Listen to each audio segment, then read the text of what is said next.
तर नागपुरात आपण काही नेत्यांच्या प्रतिक्रिया घेत होतो यावरतीच की 19 डिसेंबरला देशाच्या राजकारणामध्ये मोठी घडामोड घडणार हे काँग्रेसचे ज्येष्ठ नेते पृथ्वीराज चव्हाण यांनी जो काही दावा केलाय त्यावरती या प्रतिक्रिया होत्या। कदाचित भारताचा पंतप्रधान बदलून मराठी माणूस पंतप्रधानपदी विराजमान होईल असं पृथ्वीराज चव्हाण यांनी म्हटलं। इस्रायलच्या गुप्तहेरानं केलेल्या स्टिंग ऑपरेशनमुळे अनेक जण अडचणीत येण्याची शक्यता असा दावा पृथ्वीराज चव्हाण यांनी केला। तरी मी एक छोटासा ट्वीट केला। मी म्हटलं की कदाचित महिनाभरात मराठी माणूस भारताचा पंतप्रधान होईल। माझा इशारा होता 19 डिसेंबरला। अमेरिकेत संसदेने कायदा केलेला आहे। त्या कायद्यामध्ये असं म्हटलेलं आहे की अमेरिकेत एप्स्टीन नावाचा एक माणूस होता, इस्रायलचा गुप्तहेर होता।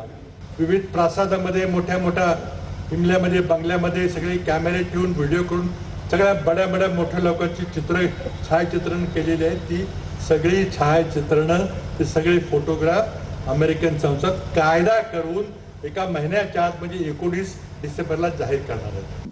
विदेशी षडयंत्राचा हा एक अप्रत्यक्ष भाग आहे। अमेरिकेमध्ये कुठेतरी काहीतरी पेपर सबमिट होणार आहे आणि त्या पेपरच्या आधारावर देशाचे पंतप्रधान जाणार। म्हणजे अमेरिकेने षडयंत्र करायचं, तिथं काहीतरी घटना घडवायच्या आणि त्या आधारावर काँग्रेसनी माननीय मोदीजी सारखा एक सक्षम नेता ज्यांनी स्वतःला देश सेवेसाठी अर्पण केलं, वारंवार त्यांच्या नेतृत्वामध्ये काँग्रेसनी वाटेल ते आरोप केल्यावर निवडणुका जिंकल्यानंतर आता हे एक नवीन त्यांनी अमेरिकेच्या षडयंत्राचा पार्ट काँग्रेस होते आहे का प्रश्नचिन्ह शंका यावी असं ते वागत आहे। एवढ्या वरिष्ठ नेत्याने माजी मुख्यमंत्र्याने इतकं बालिश विधान करावं, ज्यांचं स्वतः कराडमध्ये राजकीय बूड स्थिर नाही, ज्यांना कराडमधल्या जनतेला आणि जनतेतनं कोणी विचारत नाही, त्याने देशाच्या राजकारणावर आणि पंतप्रधानावर बोलावं। हा मला वाटतं डिसेंबर महिना आहे, या वर्षाचा बिगेस्ट जोक म्हणजे पृथ्वीराज चव्हाण।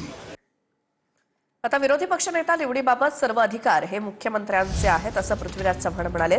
त्यामुळे सरकारनं आता नाटकं करू नयेत, विरोधी पक्षनेता करायचा नसेल तर करणार नाही असं सांगा असंही पृथ्वीराज चव्हाण म्हणाले।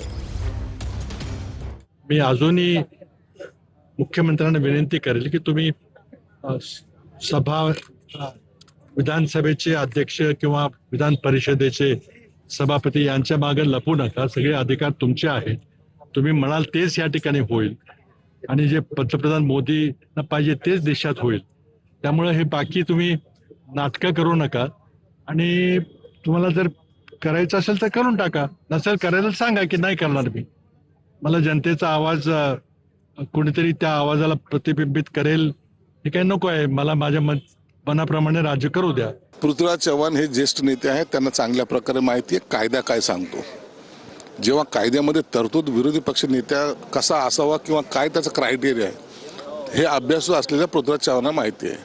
म्हणून मी पहिल्या दिवसापासून सांगत होतो की या अधिवेशनामध्ये विरोधी पक्ष नेता हे नेमला जाणार नाही, नेमू शकत नाही, ही कायद्याची असलेली अडचण आहे। महाराष्ट्र विधानसभेचं कामकाज हे नेहमीच नियमानुसार आणि प्रथा परंपरेनं सोबत घेऊन केलं जातं। त्यामुळे आपण निश्चिंत राहा, कुठेही प्रथा परंपरेचं अवलंबन होणार नाही, कुठेही नियमबाह्य काम होणार नाही आणि नियमात राहूनच ह्या संदर्भातला निर्णय घेतला जाईल। आज संघाच्या बौद्धिकाला अजित पवार आणि राष्ट्रवादीचे आमदार गैरहजर राहिले। फडणवीस आणि शिंदेंनी नागपुरातील संघाच्या बौद्धिकाला उपस्थिती लावली। स्मृती भवनात भाजप आणि शिवसेनेचे आमदार उपस्थित होते। मंत्र्यांचं बौद्धिक घेण्यात आलं। आगामी महापालिका निवडणुकीमुळे या संघाच्या बौद्धिकाला महत्त्व आहे।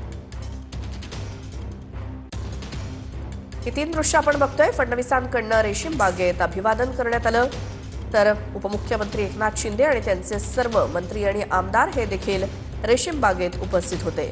मात्र अजित पवारांच्या राष्ट्रवादीचे आमदार आणि मंत्री आजच्या बौद्धिकाला गैरहजर होते।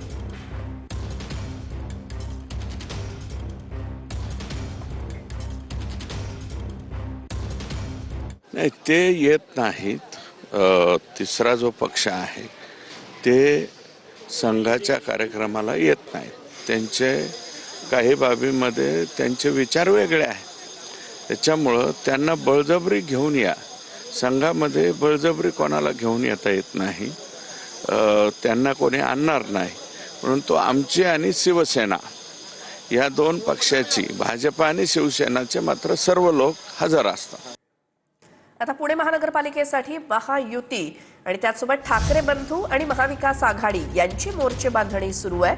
उद्या भाजप पुण्यामध्ये शक्ती प्रदर्शन करणार आहे. मुख्यमंत्र्यांच्या हस्ते उद्या पुण्यात 3,000 कोटींच्या कामांचं उद्घाटन होणार आहे. उद्या भाजप पुण्यातील निवडणुकीची दिशा स्पष्ट करेल, तर उद्या पुणे महापालिकेसाठी महाविकास आघाडीची देखील एकत्र बैठक बोलावण्यात आली आहे. मात्र आज दुपारी मनसे आणि ठाकरेंच्या शिवसेनेची एक स्वतंत्र बैठक त्याआधी होणार आहे.